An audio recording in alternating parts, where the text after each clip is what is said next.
여러분, 잠깐만요. 지금 하시던 것 잠깐 멈추고 들어보십시오. 한 남자가 있습니다. 매일 새벽 버스를 2번 갈아타고 출근합니다. 회색 작업복을 입고 걸레를 들고 아무도 없는 밤 건물 복도를 닦습니다. 누가 알아주지 않아도, 누가 봐주지 않아도 그냥 닦습니다. 그게 그의 하루였습니다. 30년 넘게. 그리고 또 한 남자가 있습니다. 대기업 회장입니다. 3만 명의 직원이 그의 결정 하나에 흔들립니다. 주가가 내려앉고 이사회가 무너지고 외국 자본이 회사를 집어삼키려는 그 순간에도 그는 혼자 버텨야 했습니다. 믿었던 사람들이 등을 돌렸고 방향을 잃었습니다.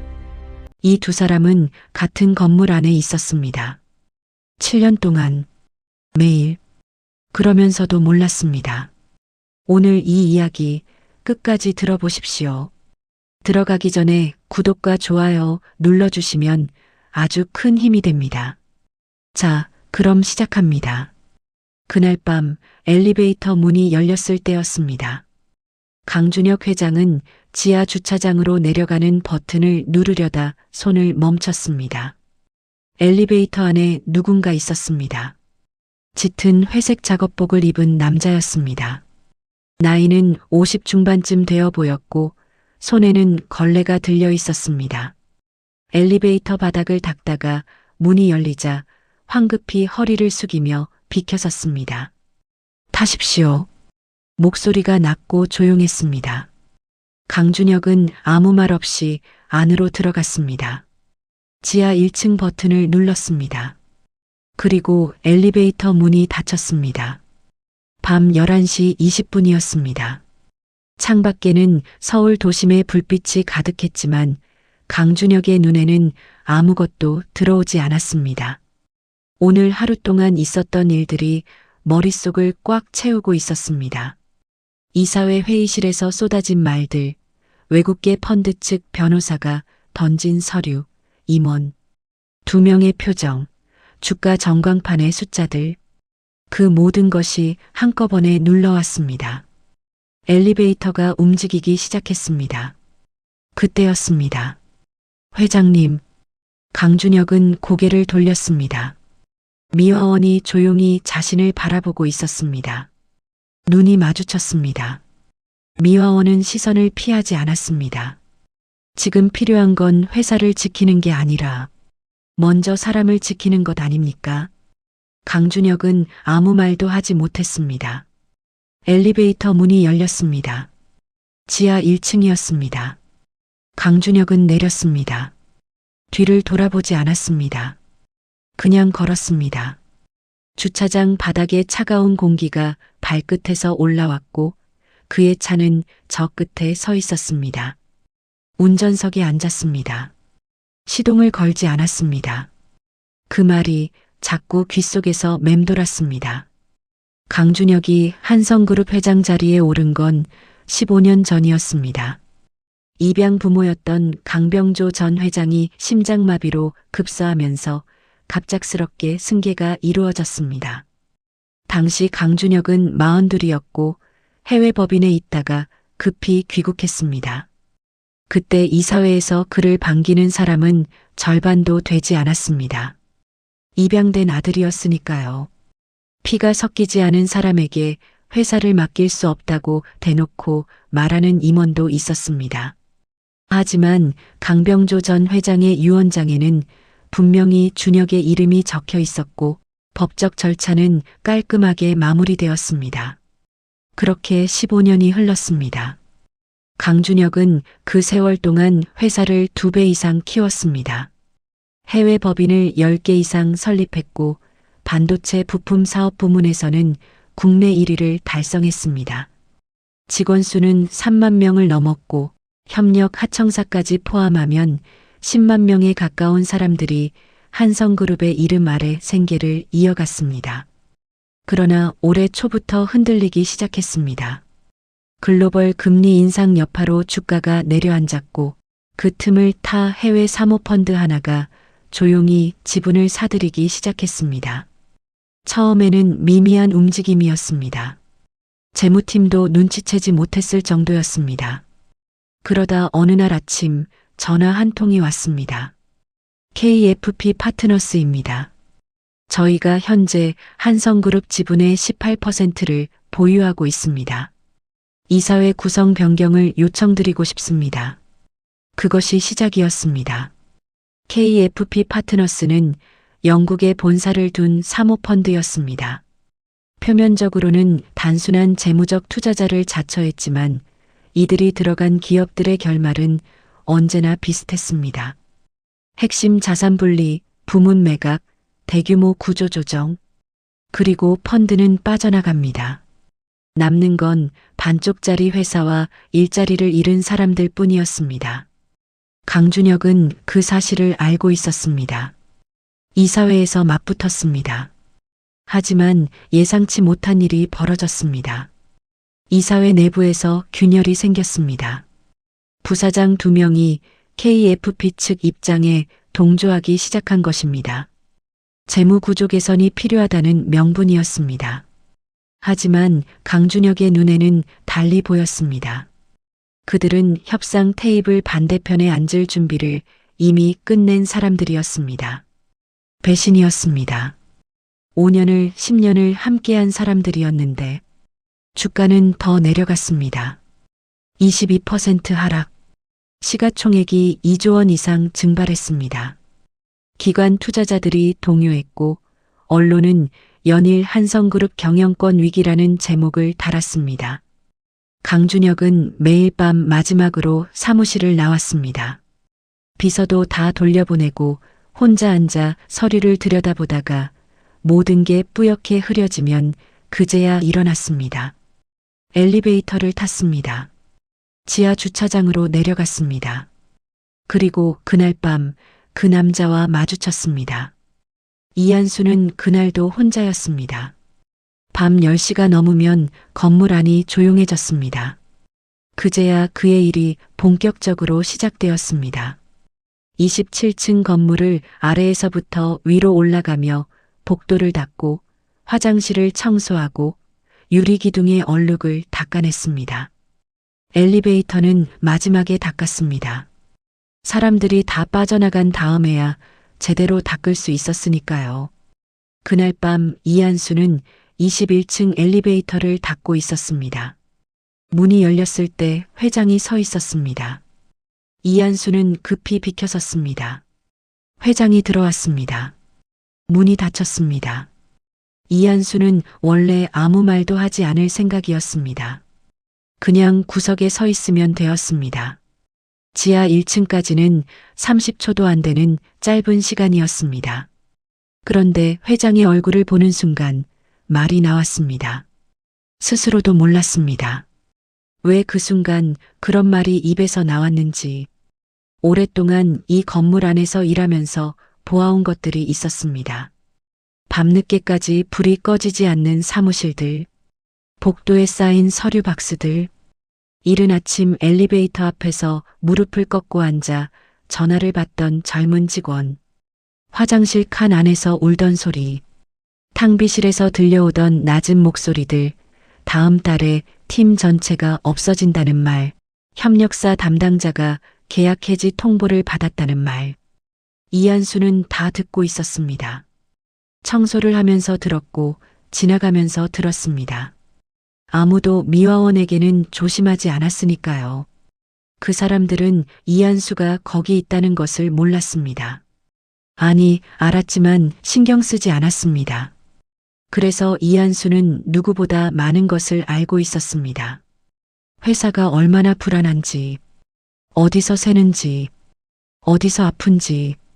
그날 밤 회장의 얼굴에는 그 모든 무게가 얹혀 있었습니다.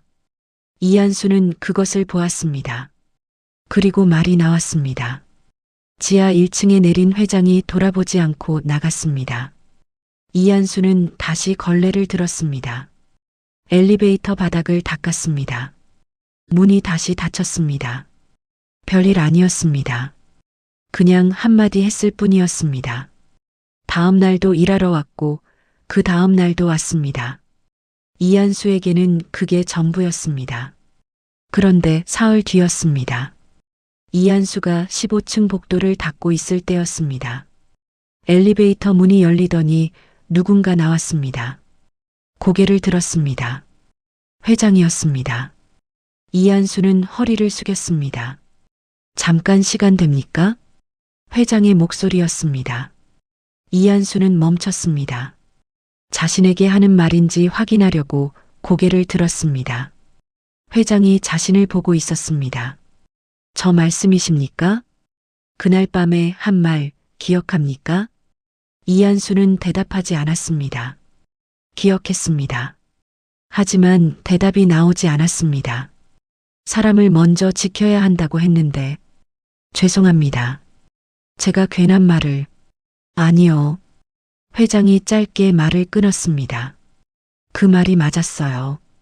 복도에 둘이 서 있었습니다. 밤 10시 30분이었고 복도 불빛은 반쯤 꺼져 있었습니다. 경비 절감을 위해 야간에는 조명을 줄였기 때문이었습니다. 현장에서 보면 회사 상황이 어떻게 보입니까? 이한수는 천천히 숨을 들이쉬었습니다. 솔직히 말씀드려도 됩니까? 그래서 물어보는 겁니다. 이한수가 입을 열었습니다. 하청업체 직원들이 화장실을 따로 씁니다. 12층 끝쪽 화장실은 원청 직원들이 잘 쓰지 않아서 거기서 점심을 먹는 사람들도 있습니다. 도시락 싸들고 와서 구내식당은 원청 직원들 전용이니까요. 그리고 5층 자재창고, 거기는 작년에 납품된 부품이 반도 안 열리고 그냥 쌓여 있습니다. 재고 파악이 안 된 겁니다. 누군가 결제를 올렸는데 위에서 반려가 났고 그 뒤로 아무도 손을 안 댄 것 같습니다. 회장이 천천히 고개를 끄덕였습니다. 더 있습니까? 9층 전략기획팀, 야근 인원이 제일 많은데 간식 지원이 없습니다. 3층 영업팀은 여비 정산이 2달씩 밀린다고 합니다. 어제도 팀장이 자기 카드로 결제했다고 했습니다. 회장은 잠시 말이 없었습니다. 이한수는 눈을 내리깔았습니다. 제가 너무 많이 말씀드렸습니까? 아니요. 회장의 목소리가 달랐습니다. 고맙습니다. 그 주 금요일 오후였습니다. 이사회가 소집되었습니다. 긴급 안건이었습니다. 강준혁이 새로운 자구안을 가져왔습니다. 직원 주식 매수 선택권 강화안, 장기 근속 직원 고용 보장 3년 연장, 하청업체 계약 일시 동결 및 상생 재협상안, 현장 직원 복지 개선 패키지, 그리고 이사회 외부 감사 인원 확대. 이사회가 술렁였습니다. 회장님, 지금 이런 걸 논의할 상황입니까? KFP 측 요구에 응답해야. KFP보다 먼저 우리 직원들에게 응답해야 합니다. 강준혁이 조용히 말했습니다. 하지만 단호했습니다. 회사의 가치는 숫자가 아닙니다. 3만 명이 이 회사 안에서 일하고 있습니다. 그 사람들이 회사입니다. 지금 위기의 진짜 원인이 뭔지 아십니까? 주가가 내려간 게 문제가 아닙니다. 우리가 얼마나 함께할 사람들인지를 내외부 모두가 의심하기 시작한 게 문제입니다. 회의실이 잠잠해졌습니다. 저는 그 믿음을 먼저 되찾겠습니다. 그날 오후 자구안이 통과되었습니다. 반수에 가까운 찬성이었습니다. 아슬아슬한 통과였지만 통과는 통과였습니다. 이튿날 아침 뉴스에 자구안 내용이 보도되었습니다. 직원들 사이에 기사가 돌기 시작했습니다. 오후가 되자 온라인에서 반응이 나왔습니다. 한성그룹 현직 직원이라는 사람이 글을 올렸습니다. 처음으로 회사가 나를 지켜주려 한다는 느낌이 들었습니다. 그 글이 공유되기 시작했습니다. 수만 번 주가가 움직이기 시작했습니다. 소폭이었습니다. 하지만 올랐습니다. KFP 측 변호사에게 전화가 왔습니다. 협상 일정 조율이 가능하겠습니까? 처음으로 협상이라는 단어를 쓴 것이었습니다. 그 전까지는 요구였습니다. 강준혁은 그날 밤 다시 15층에 올라갔습니다. 이한수가 있었습니다. 늘 그랬듯 조용히 청소를 하고 있었습니다. 한씨, 이한수가 고개를 들었습니다. 조금 됩니까? 그렇게 두 사람은 복도 끝 창가에 섰습니다. 서울 야경이 내려다 보였습니다. 자구안이 통과됐습니다. 이한수는 고개를 끄덕였습니다. 하청업체 직원들도 구내식당 이용하게 됩니다. 다음 주부터. 이한수가 잠깐 멈췄습니다. 진짜로 하셨습니까? 이미 공지 올라갔습니다. 이한수는 아무 말도 하지 않았습니다. 창밖을 바라보았습니다. 눈이 조금 빛났습니다. 왜 그렇게 오래 참고 있었습니까? 그 사람들이. 이한수가 천천히 말했습니다. 회사 일이 원래 그런 거라고 생각하니까요. 말해도 바뀌는 게 없다는 걸 경험으로 알고 나면 사람이 입을 닫게 됩니다. 그냥 견디는 게 덜 힘들어지거든요. 강준혁은 그 말을 듣고 한참 있었습니다. 한 씨는 언제부터 그런 걸 알았습니까? 이한수가 잠시 생각하더니 말했습니다. 살면서 배웠습니다. 저도 오래 견뎌온 사람이니까요. 강준혁은 그 말의 무게를 알 것 같았습니다. 더 묻지 않았습니다. 두 사람은 그냥 한동안 창밖을 바라보았습니다. 서울은 그래도 밝았습니다. 밤 11시가 되어도 꺼지지 않는 불빛들이 가득했습니다. 이한수의 삶은 그렇게 단순하지 않았습니다. 경기도 외곽의 작은 집, 홀로 사는 3칸짜리 공간, 아침 6시에 일어나 간단히 밥을 먹고 버스를 2번 갈아타서 출근하는 생활. 가족이 없었습니다. 아니, 정확히는 기억이 없었습니다. 이한수가 기억하는 첫 장면은 겨울이었습니다. 9살이었습니다. 낯선 어른의 손에 이끌려 어딘가에 도착했고 그곳이 보육원이었다는 것을 나중에야 알았습니다. 그 전에 어떤 일이 있었는지는 파편처럼 흐릿했습니다. 사고가 있었다고 했습니다. 불이 났다고 한 아주머니가 말했습니다.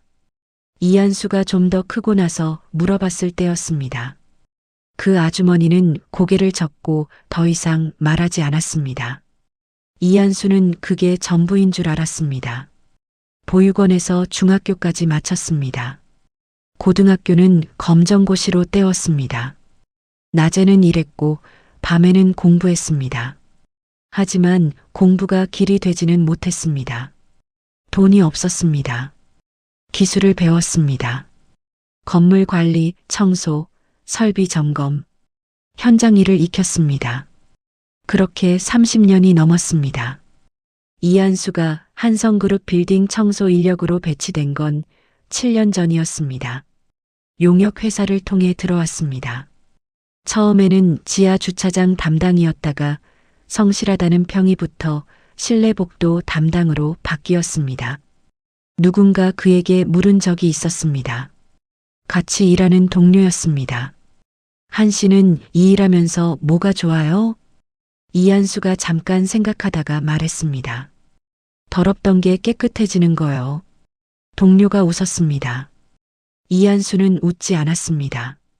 진심으로 한 말이었으니까요. 그는 가방 안에 항상 작은 손수건 하나를 넣고 다녔습니다.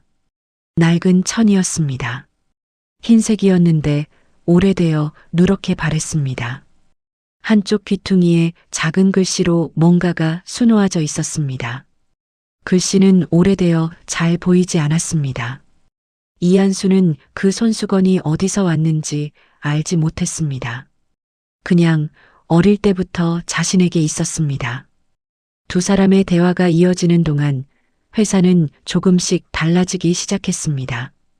강준혁이 자구안을 실행에 옮겼습니다. 구내식당 개방은 이한수가 말한 그 이야기에서 직접 나온 것이었습니다. 재고, 창고 점검도 즉시 지시가 내려갔습니다. 5층 자재 창고를 열어보니 이한수의 말이 정확했습니다. 3억 원어치 부품이 창고 안에서 썩고 있었습니다. 여비 정산 시스템을 바꿨습니다. 자동 처리로 전환했습니다. 영업팀 직원들이 자기 돈 들이는 일이 없어졌습니다. 야근 인원이 많은 부서에 야식비 지원이 생겼습니다. 작은 것들이었습니다. 하지만 직원들이 느꼈습니다. 그리고 그 느낌이 밖으로 나갔습니다. KFP 파트너스는 흔들렸습니다. 적대적 인수의 핵심 논리는 현 경영진의 무능이었는데 그 논리가 서서히 무너졌습니다. 직원들이 지지를 표명했고 몇몇 기관 투자자들이 입장을 바꾸었습니다. 이사회 내 배신자들 중 한 명이 조용히 강준혁 쪽으로 돌아섰습니다. 한 달이 지났습니다. 주가는 위기 전 수준의 80%까지 회복되었습니다. 강준혁과 이한수는 이제 일주일에 한두 번 복도 끝에서 짧게 이야기를 나누었습니다. 이한수가 먼저 말을 걸지는 않았습니다. 강준혁이 올라오면 이한수는 청소를 멈추고 잠깐 서 있었습니다. 그러면 강준혁이 물었습니다. 요즘 현장 어떻습니까? 그러면 이한수가 말했습니다. 있는 그대로. 그게 전부였습니다. 그러던 어느 날 밤이었습니다. 이한수가 21층 복도를 닫고 있을 때 갑자기 엘리베이터 문이 열렸습니다. 비서였습니다. 숨이 차 있었습니다. 한씨, 혹시 지금 회장님 못 보셨습니까? 아까까지 집무실에 계셨는데 연락이 그때였습니다. 복도 끝 화장실에서 소리가 났습니다. 낮은 신음소리. 이한수가 먼저 뛰었습니다. 화장실 문을 열었습니다. 강준혁이 바닥에 쓰러져 있었습니다. 얼굴이 창백했습니다. 한 손으로 허리를 잡고 있었고 이미 의식이 흐릿했습니다. 회장님, 이한수가 무릎을 꿇었습니다. 저예요, 한수입니다. 정신 차리십시오. 강준혁의 눈이 가늘게 열렸습니다. 구급차. 이미 불렀습니다. 비서가 전화를 들고 복도로 뛰어나갔습니다. 이한수는 강준혁의 손을 잡았습니다. 차가웠습니다. 괜찮습니다. 곧 옵니다. 강준혁이 눈을 맞추려 했습니다. 눈꺼풀이 무거웠습니다. 한씨, 예, 고마워요. 이한수는 대답하지 않았습니다. 손을 더 꽉 쥐었습니다. 구급대원들이 왔습니다. 강준혁은 들것에 실려나갔습니다. 이한수는 복도에 서서 그것을 바라보았습니다. 엘리베이터 문이 닫혔습니다. 건물이 고요해졌습니다. 이한수는 한참 그 자리에 서 있었습니다. 그리고 다시 걸레를 들었습니다.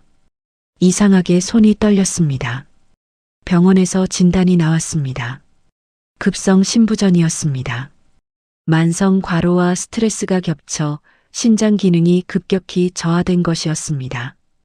의료진은 즉각적인 투석을 시작했지만 장기적으로는 이식이 필요한 상태라고 했습니다. 병원 측에서 가족 혈액형 및 조직 적합성 검사를 시작했습니다.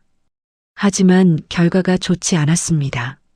강병조 전 회장의 법적 가족들, 입양 관계로 연결된 친인척들, 이 검사를 받았습니다. 아무도 맞지 않았습니다. 입양 가족이었으므로 혈연이 없는 것은 당연했지만 혹시 모를 우연에 기대었는데 결과는 차가웠습니다. 기증 대기자 명단에 이름이 올랐습니다. 하지만 대기 기간이 문제였습니다. 최소 수개월에서 수년. 의료진의 얼굴이 어두웠습니다. 회사 임원들이 병원 로비를 드나들었습니다. 이사회가 다시 들썩이기 시작했습니다. 경영 공백이라는 단어가 다시 돌았습니다. 이한수는 이 사실을 몰랐습니다. 아니, 처음에는 몰랐습니다. 한 주가 지나고 회장이 오지 않는 것을 알았습니다. 동료 미화원이 말해주었습니다. 회장이 쓰러져 입원했다고. 심각한 상태라고. 이한수는 청소를 하면서 그 말을 되새겼습니다. 뭔가 가슴 안쪽이 묵직했습니다. 그냥 걱정이겠거니 했습니다. 일면식 있는 사람이 아프다니 당연히 걱정이 되는 거겠거니. 그런데 그날 밤 집에 돌아오자 이상하게 잠이 오지 않았습니다. 천장을 보며 누워 있다가 새벽 2시에 일어났습니다. 가방에서 낡은 손수건을 꺼냈습니다. 오래된 천, 흰빛은 다 빠지고 누런 천, 귀퉁이에 수놓인 글씨. 이한수는 창가에서 불빛에 비추어 그 글씨를 들여다보았습니다. 읽을 수 있었습니다. 이순옥, 어머니 이름이라고 생각했습니다. 기억이 없으면서도 이름은 알고 있었습니다. 어떻게 알고 있는지 설명할 수 없지만 이순옥이라는 이름은 언제나 자신의 깊은 곳에 있었습니다. 손수건을 다시 접었습니다. 가방에 넣었습니다. 그리고 이한수는 다음 날 아침 회사에 출근하자마자 청소 반장에게 말했습니다. 잠깐 오늘 자리 비워도 됩니까? 병원에 좀 가봐야 해서. 병원에 들어서는 것이 쉽지 않았습니다. 회장이 입원한 병실은 VIP 병동이었습니다. 아무나 들어갈 수 없는 곳이었습니다. 이한수는 로비에서 서성이다가 비서를 발견했습니다. 그날 밤 함께 있던 숨이 차 뛰어오던 비서였습니다. 비서가 이한수를 알아보았습니다. 한씨 여기까지 어떻게 됐습니까? 비서의 얼굴이 굳었습니다. 신장 이식이 필요합니다. 적합한 기증자가 없어서. 이한수는 잠시 서 있었습니다. 검사를 받으면 됩니까? 비서가 눈을 깜빡였습니다. 예, 제가 검사 받아볼 수 있습니까? 조직 적합성 검사. 비서는 한동안 이한수를 바라보았습니다. 한씨, 이게 어떤 건지 아시죠? 신장 기증이잖아요. 평생 신장 하나로. 알고 있습니다. 이한수의 목소리는 조용했습니다. 그냥 검사부터 해봅시다. 결과가 나온 건 사흘 뒤였습니다. 담당 의사가 이한수를 면담실로 불렀습니다. 적합 판정입니다. 의사는 잠시 멈추었다가 말을 이었습니다. 매우 높은 일치도입니다. 사실 이 정도 일치도는 일반적인 비혈연 기증자에게서는 쉽게 나오지 않습니다. 이한수는 그 말의 의미를 당장 알아듣지 못했습니다. 그냥 적합하다는 것만 들었습니다. 기증 의사가 확실합니까? 예. 익명으로 진행할 수 있습니까? 의사가 고개를 끄덕였습니다. 환자 측의 기증자 신원은 기증자 동의 없이는 공개되지 않습니다. 그렇게 해주십시오. 이한수는 일어섰습니다. 의사가 다시 한번 물었습니다. 왜 기증하십니까? 특별한 이유가 있으십니까? 이한수는 잠깐 생각했습니다. 그 사람이 진심인 사람이라고 생각합니다. 의사가 뭔가를 더 물으려다 그만두었습니다. 수술은 2주 뒤에 진행되었습니다. 이한수는 수술 전날 밤 혼자 경기도 집에 있었습니다. 특별히 두렵지는 않았습니다. 이상하게도 마음이 고요했습니다. 냄비에 물을 올리고 라면을 끓였습니다. 먹었습니다. TV를 잠깐 보다가 껐습니다. 가방에서 손수건을 꺼냈습니다. 이한수는 오랫동안 그것을 보았습니다. 이순옥. 기억 속에 이름만 있는 사람. 얼굴도 없고 목소리도 없고 그냥 이름만. 잘하는 거 맞죠? 혼자 말했습니다. 아무도 대답하지 않았습니다. 그냥 고요했습니다. 이한수는 손수건을 다시 접어 가방에 넣었습니다. 그리고 잠들었습니다. 수술은 12시간이 걸렸습니다. 이한수가 회복실에서 눈을 뜬 것은 수술 다음 날 오전이었습니다. 천장이 하였습니다. 몸이 무거웠습니다. 옆구리 쪽이 당겼습니다. 간호사가 다가왔습니다. 깨셨어요? 수술 잘 됐어요. 이한수는 고개를 끄덕였습니다. 환자분은요? 이식 성공했습니다. 경과가 매우 좋습니다. 이한수는 다시 눈을 감았습니다. 배가 고팠습니다. 그리고 이상하게 조금 울고 싶었습니다. 왜인지는 몰랐습니다. 회복은 빨랐습니다. 이한수는 일주일 만에 보조 보행이 가능해졌습니다. 2주 뒤에는 병실을 걸어 다녔습니다. 그러던 어느 오후였습니다. 이한수가 복도를 천천히 걷고 있을 때였습니다. 병실 하나 앞에서 멈추었습니다. 문이 반쯤 열려 있었습니다. 안에서 소리가 났습니다. 낮은 목소리. 그 목소리를 알았습니다. 강준혁이었습니다. 이한수는 지나치려다가 멈추었습니다. 병실 안이 보였습니다. 강준혁이 침대에 앉아 비서와 이야기를 나누고 있었습니다. 안색이 많이 좋아져 있었습니다. 이한수는 그냥 지나가려고 했습니다. 그런데 강준혁이 눈에 들어온 게 있었습니다. 침대 옆 협탁에 무언가가 놓여 있었습니다. 흰색, 아니 누렇게 바랜 작은 천 조각이었습니다. 이한수는 발이 굳었습니다. 눈을 비볐습니다. 다시 보았습니다. 손수건이었습니다. 낡은 손수건. 이한수가 가방에 항상 들고 다니는 것과 같은 모양. 귀퉁이에 뭔가 수놓인. 이한수는 자신도 모르게 한 발을 내딛었습니다. 비서가 이한수를 발견했습니다. 한씨. 강준혁이 고개를 돌렸습니다. 두 사람의 시선이 마주쳤습니다. 강준혁의 눈이 커졌습니다. 이한수가 환자복 차림인 것을 본 순간이었습니다. 한씨가 여기 왜? 이한수의 눈은 협탁의 손수건에 고정되어 있었습니다. 그 손수건이 말이 제대로 나오지 않았습니다. 어디서 났습니까? 강준혁은 잠시 이한수를 바라보았습니다. 그리고 협탁 위에 손수건을 들었습니다. 이거요? 손수건을 들어 올렸습니다. 귀퉁이를 보였습니다. 이한수가 천천히 들어왔습니다. 가까이 다가가서 그것을 보았습니다. 이순옥 같은 글씨였습니다. 같은 서체였습니다. 같은 손길이었습니다. 이한수의 다리가 떨렸습니다. 어디서 났습니까? 목소리가 갈라졌습니다. 강준혁도 이한수의 표정이 달라진 것을 느꼈습니다. 어렸을 때부터 있었어요. 내가 입양됐을 때 내 집 안에 이게 있었다고 했어요. 내 기억은 없지만 이한수의 눈이 흔들렸습니다. 잠깐. 이한수는 가운 주머니에 손을 넣었습니다. 병원 생활 중에도 가방은 항상 옆에 두었고 그 손수건도 가운 주머니 안에 있었습니다. 습관이었습니다. 천천히 꺼냈습니다. 강준혁 앞에 내밀었습니다. 강준혁이 받아들었습니다. 펼쳤습니다. 이순옥. 그 얼굴이 굳었습니다. 두 손수건을 나란히 들었습니다.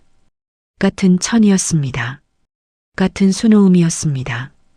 같은 누런 빛이었습니다. 아주 조금 다른 것은 크기였습니다. 하나가 다른 것보다 약간 작았습니다. 한감감이었습니다. 같은 사람이 만든 한 쌍이었습니다. 강준혁의 손이 떨렸습니다. 이게 어디서 났습니까? 저도 어릴 때부터 있었습니다. 내 것이 언제 생겼는지 모릅니다. 그냥 항상 있었습니다. 강준혁이 천천히 고개를 들었습니다. 두 사람이 마주 보았습니다. 침묵이 흘렀습니다. 긴 침묵이었습니다. 비서가 눈치를 채고 조용히 문을 닫고 나갔습니다. 병실에 두 사람만 남았습니다. 강준혁이 먼저 말했습니다. 한씨, 나이가 어떻게 됩니까? 55입니다. 강준혁의 눈이 흔들렸습니다. 나는 58이에요. 이한수가 고개를 들었습니다. 어릴 때 기억이 있습니까? 이한수는 천천히 말했습니다. 9살 이전은 없습니다. 보육원에서 깨어났는데 그전 기억이 없었습니다. 사고가 있었다고 했습니다. 강준혁이 무언가를 삼켰습니다. 나는 12살에 입양됐어요. 그 전에는 뭔가 있었는데 거의 기억이 없어요. 가족이 있었던 것 같은데. 불이 났다는 것만. 이한수가 굳었습니다. 불, 예. 저도 불 이야기를 들었습니다. 강준혁이 손을 들었습니다. 오른손 손목. 희미한 흉터가 있었습니다. 화상 흉터였습니다. 오래되어 거의 살색과 같았지만 자세히 보면 피부결이 달랐습니다. 이한수의 얼굴이 달라졌습니다. 왼손 손목을 들었습니다.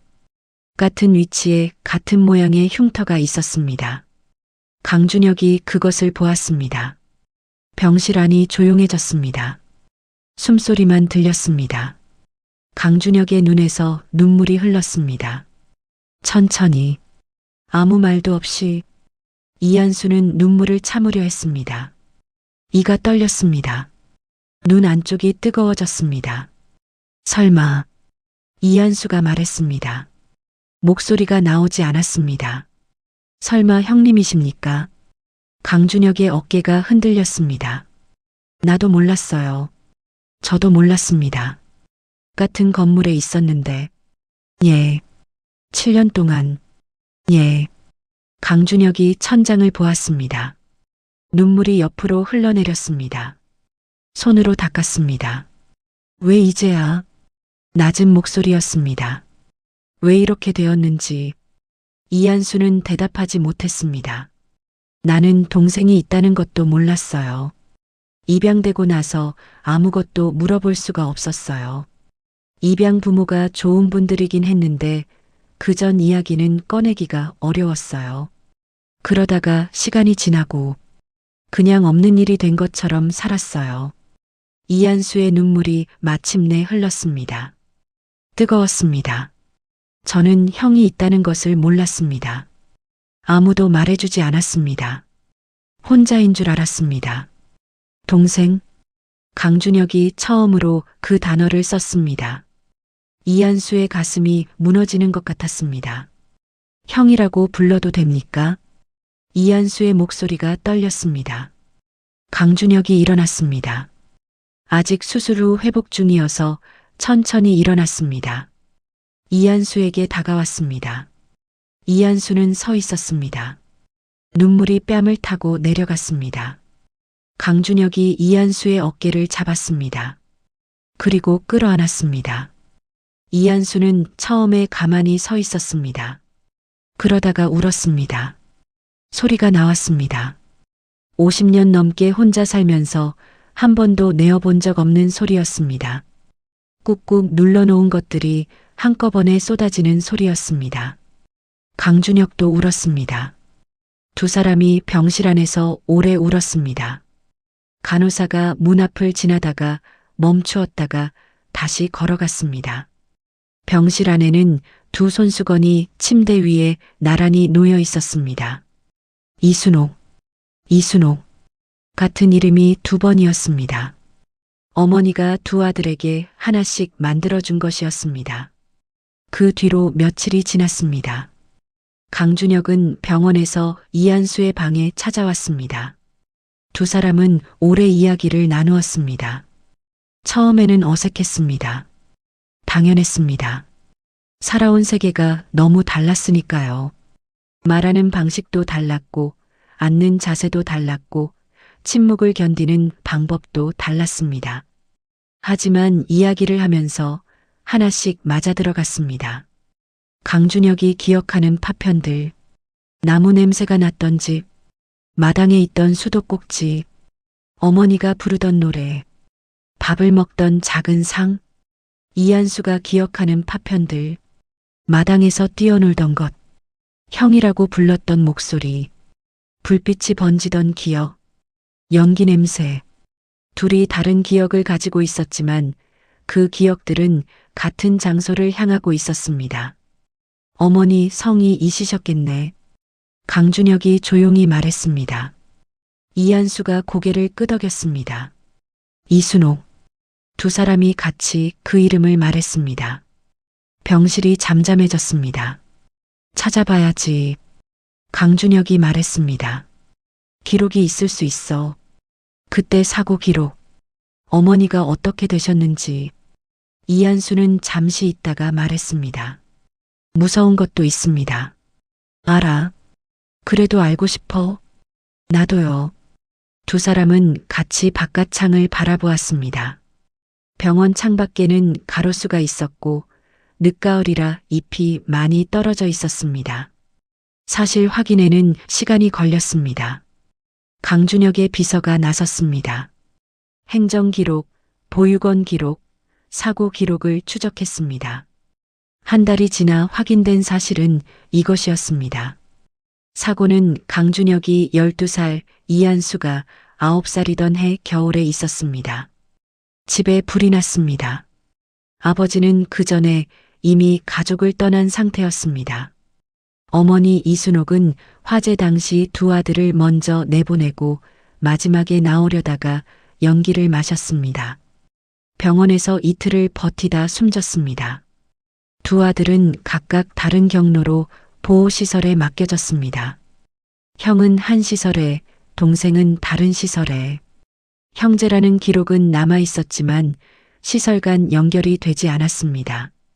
강준혁은 반년 뒤 강병조 전 회장에게 입양되었습니다.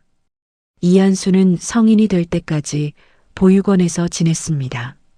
같은 도시 안에서 다른 세상을 살았습니다. 강준혁은 그 기록을 받아들고 오래 앉아 있었습니다. 이한수에게 직접 전화했습니다. 어머니 기록 찾았어. 예. 마지막까지 두 아들 내보내고 나오셨대. 전화 너머 이한수가 아무 말이 없었습니다. 한수야. 강준혁이 처음으로 이름을 불렀습니다. 이한수의 숨소리가 떨렸습니다. 잘 살아줘서 고마워. 이한수는 대답하지 못했습니다. 전화기를 들고 울었습니다. 경기도 집 창가에서 혼자 오래 울었습니다. 강준혁이 퇴원하던 날이었습니다. 병원 로비에 이한수가 와 있었습니다. 약속한 것도 아니었는데 왔습니다. 강준혁이 휠체어를 타고 나오다가 이한수를 보았습니다. 잠깐 멈추었다가 웃었습니다. 이한수도 웃었습니다. 두 사람 다 말이 없었습니다. 그냥 같이 밖으로 나갔습니다. 병원 앞 가로수 길을 잠깐 걸었습니다. 아직 강준혁이 빠르게 걸을 수 없었으므로 천천히 나란히 걸었습니다. 강준혁이 말했습니다. 회사에 다시 나올 거니. 이한수는 잠시 생각했습니다. 제가 할 수 있는 일이 거기밖에 없는데요. 내가 하고 싶은 말이 있어. 강준혁이 멈추었습니다. 이한수도 멈추었습니다. 회사로 와. 그런데 자리는 내가 정해두지 않을 거야. 이한수가 고개를 들었습니다. 내가 가장 잘 아는 일을 하는 게 어때? 이한수는 오래 생각했습니다. 30년 넘게 청소 일을 했습니다. 건물 안을 누구보다 잘 알았습니다. 어떤 자재가 오래 가는지, 어떤 세제가 바닥을 망치는지, 어떤 순서로 일을 해야 빠르고 깨끗한지, 현장 인력을 어떻게 운영해야 하는지, 어디서 낭비가 생기고 어디서 사람이 지치는지, 이한수는 그것을 알고 있었습니다. 강준혁의 도움으로 시작했습니다. 소규모 청소 용역 회사였습니다. 직원 12명이었습니다. 차량 2대, 계약 건물 3곳, 이름은 한결이었습니다. 한결같다는 뜻이었습니다. 처음 1년은 쉽지 않았습니다. 이한수는 직접 현장에 나갔습니다. 직원들과 함께 일했습니다. 새벽에 나가 밤에 들어왔습니다. 계약을 따기 위해 뛰어다녔습니다.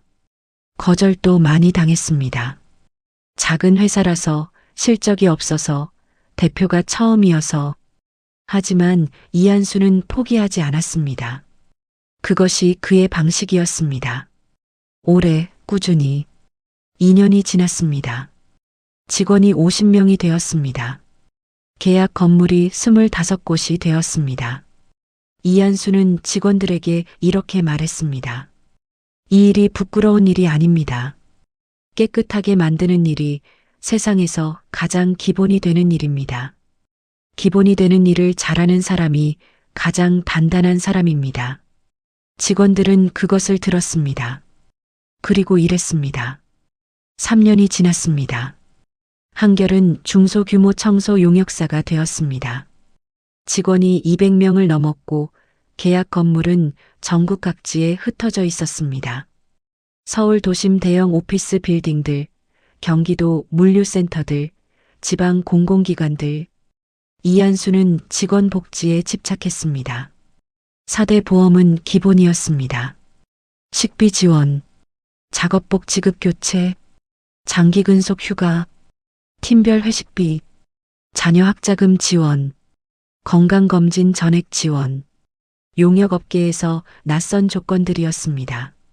그래서 처음에는 비용 문제로 내부에서 우려가 있었습니다. 이한수가 직접 설명했습니다. 사람이 바뀌지 않으면 기술이 쌓이지 않습니다. 기술이 쌓이지 않으면 우리가 아무리 많은 계약을 따도 품질이 유지되지 않습니다. 품질이 유지되지 않으면 계약이 끊깁니다. 직원 한 명이 오래 일하는 게 새로 뽑는 것보다 훨씬 쌉니다. 이한수는 숫자로 보여주었습니다. 반론이 없었습니다. 그리고 그 방식이 맞았습니다. 이직률이 낮았습니다. 품질이 유지되었습니다. 입소문이 났습니다. 계약이 늘었습니다. 4년이 지났을 때였습니다. 한성그룹에서 연락이 왔습니다. 본사 빌딩 청소 용역 계약이었습니다. 입찰 경쟁이었습니다. 한결은 대형 업체들과 경쟁해야 했습니다. 불리한 싸움이었습니다. 강준혁은 이한수에게 아무 말도 하지 않았습니다. 공정하게 하기를 원했기 때문이었습니다. 이한수도 청탁하지 않았습니다. 입찰 서류를 냈습니다. 현장 발표를 했습니다. 발표장에서 이한수가 직접 나와서 말했습니다. 저는 이 건물에서 7년을 일했습니다. 이 건물 어디에서 바람이 잘 통하는지, 어디서 먼지가 잘 쌓이는지, 어느 복도가 오후에 햇빛이 들어 얼룩지는지 압니다. 저희 팀이 이 건물을 가장 잘 압니다. 심사위원들이 조용해졌습니다. 한결이 계약을 따냈습니다. 5년이 지났습니다. 한결은 전국 규모의 청소 용역 회사가 되었습니다. 직원 수 800명, 연간 계약 규모 500억 원, 대기업, 공공기관, 물류센터, 의료시설, 교육기관, 분야를 가리지 않았습니다. 어디든 기본을 잘하는 회사라는 평판이 따라왔습니다. 직원 만족도 업계 1위였습니다. 이직률 업계 최저였습니다. 그해 중소기업청에서 동반성장 우수기업으로 선정되었습니다. 이한수는 시상식에 가지 않았습니다. 비서가 말했습니다. 대표님, 이런 자리는 가셔야 합니다. 이한수가 말했습니다. 그날 우리 회식 있지 않습니까? 예. 4분기 마무리 회식. 직원들이랑 같이 먹어야지요. 비서가 멈추었습니다. 이한수가 말했습니다. 상은 사람이 받는 게 아닙니다. 대리로 받아두십시오. 그리고 또 한 해가 지났습니다.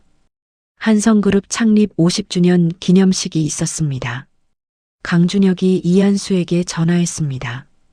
같이 가자. 이한수는 잠깐 망설였습니다. 제가 거기 가도 됩니까? 동생이 어디든 못 가겠나? 이한수는 말이 없었습니다. 가요. 같이. 기념식장은 서울 시내 대형 호텔이었습니다. 3,000명이 모였습니다. 임직원들, 협력사 대표들, 기관 투자자들, 언론. 강준혁이 단상에 올랐습니다. 연설을 시작했습니다. 이한수는 맨 뒷줄에 앉아 있었습니다. 정장을 입고 있었습니다. 옷이 좀 어색했습니다. 강준혁의 목소리가 들렸습니다. 이 회사가 50년을 버텨온 건 숫자가 아닙니다. 사람입니다. 이 회사 안에서 일한 모든 사람들입니다. 청소하시는 분들부터 임원분들까지, 협력사분들까지, 그 모든 분들이 이 회사를 50년 동안 살아있게 만들었습니다. 이한수는 손을 무릎 위에 올려놓았습니다. 손이 떨렸습니다. 저는 이 회사를 운영하면서 가장 중요한 것을 한 사람에게 배웠습니다. 늦은 밤 복도에서 만난 분이었습니다. 그분이 제게 말씀하셨습니다. 회사를 지키기 전에 사람을 지키라고. 이한수가 눈을 내리깔았습니다.